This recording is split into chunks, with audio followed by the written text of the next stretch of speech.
Ibibigay ni Lord ang iyong hiling at dasal ngayong darating na Pasko. Ano ba ang iyong kahilingan? Ano ba ang iyong dasal ngayong malapit nang dumating ang Pasko? Idulog mo ito sa Panginoon. Sabihin mo sa Kanya ang nilalaman ng iyong puso, ang iyong dasal, ang iyong panalangin, dahil ito ay ipagkakaloob niya sa iyo. Lalo't higit, malapit nang sumapit ang kapistahan ng Kanyang kaarawan. Ang mga lumalapit sa Panginoon ay hindi niya hinihindian, at sigurado akong ang iyong hiling at dasal ngayong Pasko ay ipagkakaloob niya.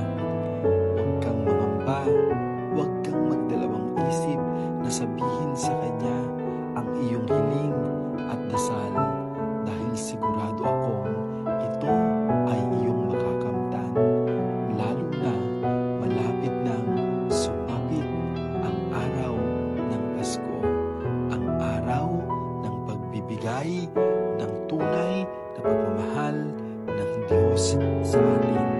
At sigurado akong ikaw ay masasayahin niya sa Kanyang kaarawan, dahil ipagkakaloob ng Diyos ang iyong hiling at dasal ngayong darating na Pasko.